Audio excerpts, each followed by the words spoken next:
tiptoes, running on the spot. Exercise good for you, laziness is not. Well, I wasn't lazy. I just couldn't move. And there is a difference. I wasn't sporty at school.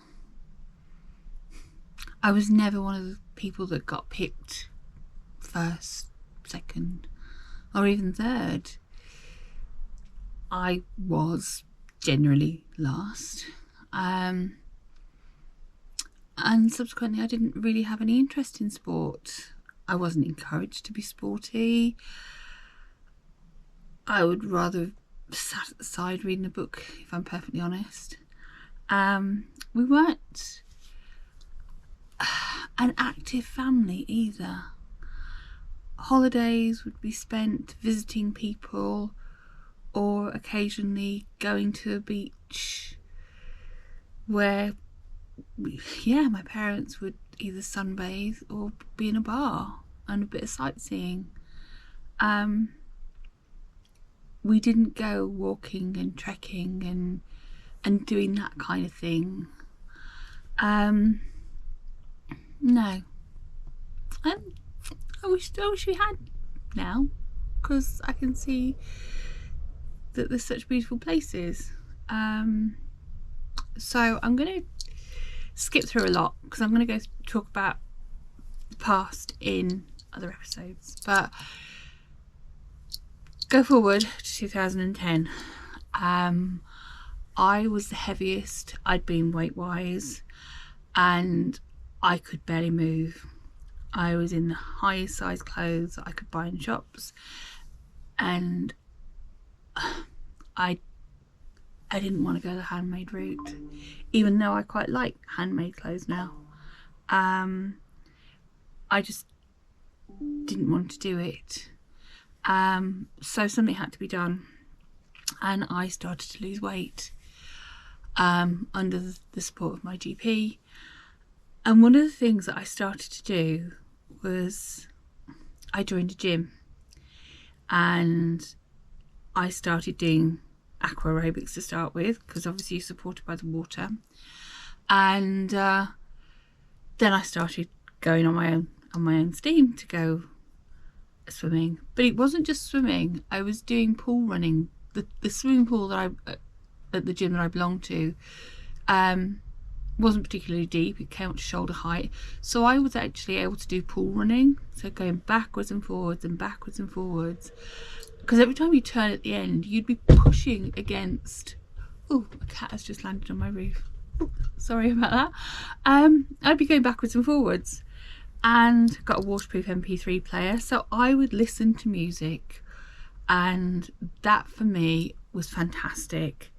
And I got into exercise in a big way. And when I say a big way, I didn't just take my stuff to the pool. I had a locker, so all I had to do was take a dry costume every day, and I was swimming or pool running every day, and I enjoyed it. And my heart got racing, and the weight came off. Yes, I was eating a balanced diet and eating properly, but it really helped. Again, I'm going to go a bit forward to 2017, because by that time I'd got to my target weight, gained some of it back, and stopped going to the gym, because it's like, no, I don't need to do this now. But in 2017 I decided I wanted to get fit, and I mean proper fit. And there was something in my local Facebook group about local fitness, which was small circuit training. So it was in a fairly smallish gym with a few pieces of equipment, and you were going round just doing circuits 2 or 3 times, small groups 3 times a week. And when I first started going, I'd get a cab there, even though it wasn't very far, and struggled up those, I think it was 3 flights of stairs, 3 or 4 flights, and it was just like, I get to the top out of breath. And I remember the first time doing it thinking, oh my gosh, what am I doing? What kind of hell have I let myself in for? But it was okay. And I started to get better at it. And I became competitive with the other people. And there were a couple of guys, and we'd be kind of egging each other on and kind of insulting each other and kind of, come on, you can do, you can't beat me. And I was like, yes I can, just come and go, I'm going to beat you, I'm going to do these lifts, just watch me. And if you think I am not telling you the truth, have a look at this picture of me doing a deadlift. I was so proud of that. And even better, look at this little clip of me doing a slam ball.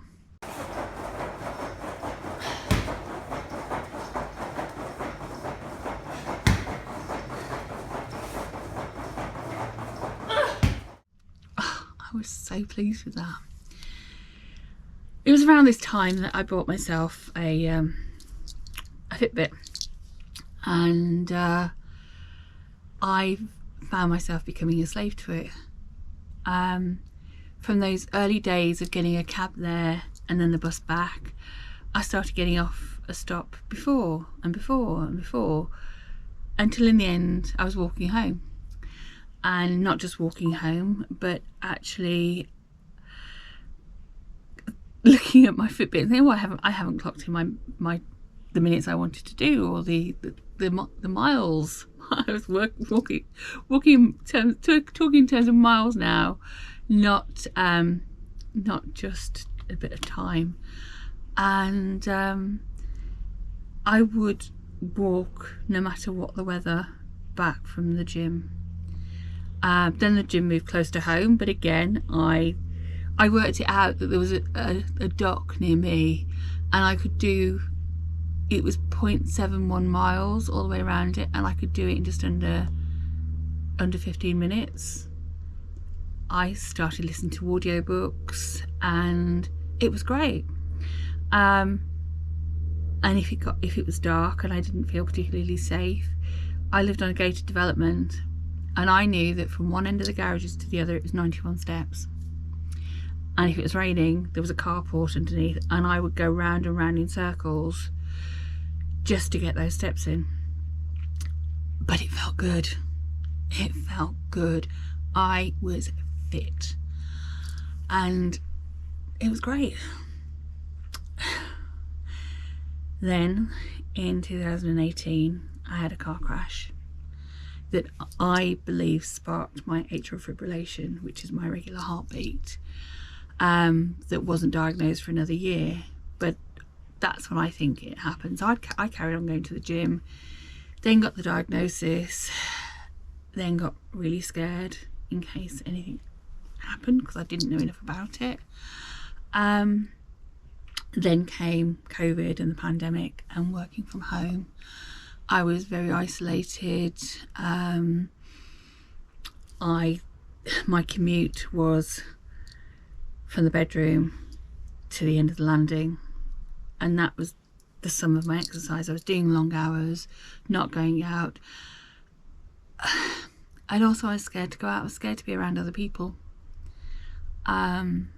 So that kind of brings me up to date to the heart attack.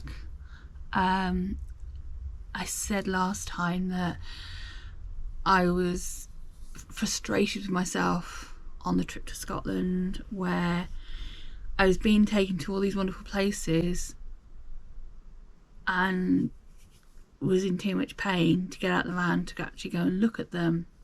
And I do really regret that, because it was a fantastic trip, but I can't go back now. But one day I will go back to those places. So how do you exercise when you're scared? Slowly is the word. I started off by moving my arms, and that in turn increased my heart rate. Just to have a look now, my heart rate is currently 95, and I'm just going to look a bit silly for a minute or two, shaking my arms around. But increasing your heart rate and getting that blood pumping and not blocking itself is great. In that short little minute, well, not even a minute, my heart's gone up to 146, and all I'm doing is moving my arms. It's not anything, it's not rocket science, it's not exciting, but I started doing this. Now you're going to get peed off if you see me doing this for the next 10 minutes. I'm going to stop, but my heart rate, 146, is going well. So you're getting your blood pumping. What is safe?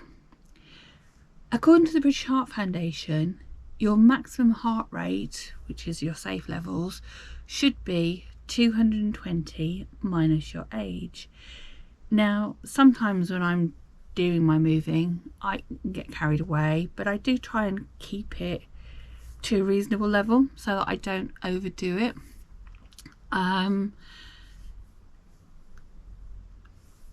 So sitting here doing chair exercises, I started listening to music, telling my little device in the corner to play songs that would get me moving around in the chair, going those shoulders and doing stuff and having a chair disco.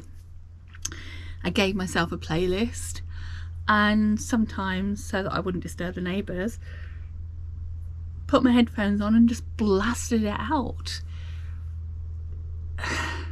And it worked. I did become a Fitbit slave again, and I would track every hour on a spreadsheet and try and beat myself, try and beat the previous hour's score and how my heart was doing. It gave me something to focus on when I didn't have anything to focus on, but it was a positive focus, if all that makes sense. After a while, I started to stand, and I started to add more movement to my shaking my arms and pumping my arms around. I'd get the legs moving. I'd start walking around the house. I'd start climbing those stairs, and we know how bad the stairs are because when I came out of hospital, they were impossible. And then one day I opened the front door and went for a walk. Found myself listening to podcasts and audiobooks. That first walk around the block, I was so proud of myself, just walking a few steps. Here was a little snippet of what I did.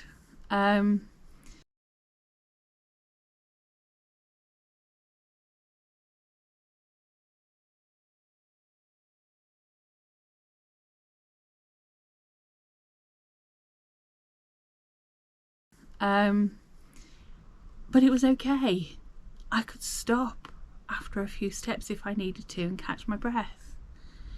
I didn't have to run that marathon, but I gave myself a little mantra: smile, be confident. If I was smiling, if I felt confident, then I could do it. I would give myself little pep talks. Come on, B, you can do it. Come on. And I had forgotten how good walking and movement made me feel. Those endorphins really kicked in a big way, and they helped me to deal with some of the stress, and gave me a focus. One thing I did in March this year was I went up to Comidwell, and Jules took me. It was something which he'd promised that we'd do some time ago, but I didn't take my Fitbit, I didn't take my GoPro with me, I didn't film it, and I wish I had. But it was good to have him with me because he was the person who'd seen how rubbish I'd been, and even though I know he felt like a puppy dog racing on ahead, saying, come on, hurry up, I just felt so amazing. I just felt brilliant because I was doing it. I didn't do many climby things because I have short legs and I'm not that great, but I do intend to get better at it because there is still a challenge in my head for doing Snowdon. I don't know when Snowdon's going to happen, but it will. But Comidwell was amazing. I mean, look, this is the map that I walked around, and this was the picture of me. A little bit different to that picture outside the lighthouse, don't you think? And there was less than a year between those two pictures. Wow. And then after that trip, something came up locally about doing a Bridges walk, and I posted on Facebook, anybody fancy doing this with me? And one of my friends says, yes, I'll do it. And I thought, oh, got to do it now. Somebody else is just doing it with me. And again, I did it. I was so pleased. But this time, I did film it, and there was a link below to the Bridges walk, and you can see at the end just how happy I was to have done that. Now I'm going to fast forward you for a while, and this is a little snippet of me last weekend, not just walking, but walking and knitting. How can you walk and knit with a stick? Well,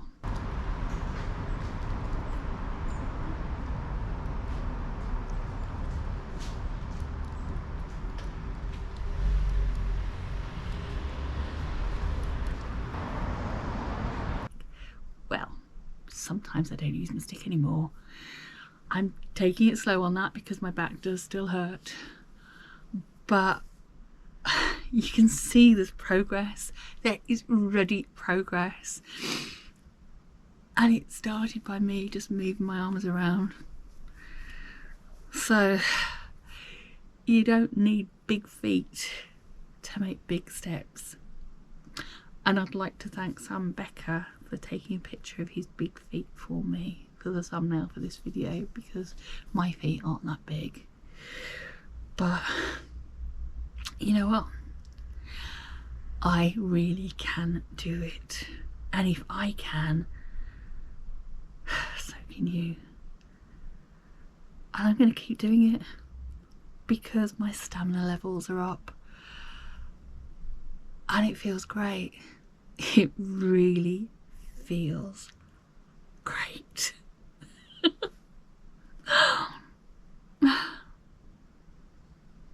Join me next time when I talk about food, glorious food.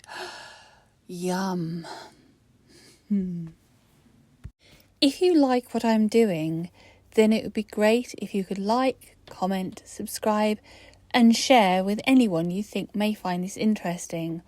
Also, if you ring the bell, you'll get notifications when I upload my next video.